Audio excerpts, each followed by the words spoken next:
उम्मे जमील एक बुरी औरत थी। उसका नाम सुनकर लोग डर जाते थे। वो इतनी बुरी थी कि कुरान पाक में उसके बुरे अंजाम का जिक्र किया गया है कि वो जहन्नुम में जाएगी। इसी वजह से लोग उसे जहन्नुम की माँ भी कहते थे। उम्मे जमील का असली नाम अरवा बिन्त ए हरब था। वो अबू सुफियान की बहन थी और उसकी शादी अबू लहब से हुई थी। अबू लहब मक्का का एक अमीर और ताकतवर आदमी था। दोनों अपने माल और ताकत पर घमंड करते थे, लेकिन उनके दिल नफरत से भरे हुए थे, खास तौर पर रसूल अकरम सल्लल्लाहु अलैहि वसल्लम के खिलाफ। जब नबी करीम सल्लल्लाहु अलैहि वसल्लम ने इस्लाम की बात लोगों तक पहुंचानी शुरू की तो सबसे पहले अब्बू लहब और उम्मे जमील ने आपका मजाक उड़ाया। अब्बू लहब बुरी बातें करता था और उम्मे जमील लोगों के दिलों में इस्लाम के खिलाफ नफरत डालती थी। उम्मे जमील रोज सुबह कांटे और लकड़ियां इकट्ठी करके रसूल अकरम सल्लल्लाहु अलैहि वसल्लम के रास्ते में डाल देती थी ताकि आपको तकलीफ हो। दिन में वो बाजार में जाकर इस्लाम के खिलाफ झूठ फैलाती और रात को लोगों के बीच लड़ाई झगड़ा करवाती। उसकी जुबान बहुत तेज थी और वो लोगों को दुख पहुंचाती थी। जब भी कोई आदमी इस्लाम के बारे में सुनने के लिए नबी सल्लल्लाहु अलैहि वसल्लम के पास जाता,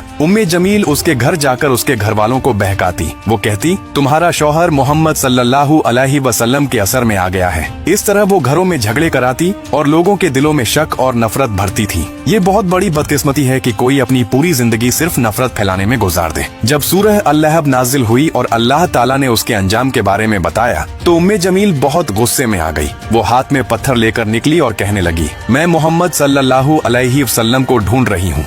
लेकिन जब वो मस्जिद हराम पहुंची तो रसूल अकरम सल्लल्लाहु अलैहि वसल्लम वहाँ हजरत अब्बू बकर रजी अल्लाहु अन्हु के साथ बैठे थे। अल्लाह ताला ने उम्मे जमील की आंखों पर पर्दा डाल दिया और वो सामने से गुजर गई लेकिन आपको देख न सकी। हजरत अब्बू बकर रजी अल्लाहु अन्हु ने हैरानी से कहा, या रसूल अल्लाह सल्लल्लाहु अलैहि वसल्लम, वो आपके पास से गुजरी लेकिन उसने आपको देखा नहीं। आप सल्लल्लाहु अलैहि वसल्लम ने मुस्कुराकर फरमाया, अल्लाह ताला ने मेरे और उसके बीच पर्दा डाल दिया है। इस तरह अल्लाह ताला ने अपने रसूल सल्लल्लाहु अलैहि वसल्लम की हिफाजत की और उम्मे जमील अपनी ही नफरत में अंधी होकर वापस चली गई। आखिर में जब अब्बू लहब ने मुसलमानों की जीत की खबर सुनी तो वो गम और गुस्से में मर गया। कुछ समय बाद उम्मे जमील भी बुरी हालत में मर गई। लोगों ने कहा कि उसका अंजाम बहुत दर्दनाक था। कुरान पाक में बताया गया है कि अबू लहब जहन्नुम में जाएगा और उसकी बीवी जो लकड़ियां उठाती थी उसके गले में रस्सी होगी। इस तरह उम्मे जमील अपने घमंड, नफरत और बुरे कामों की वजह से हमेशा के लिए बदनाम हो गई।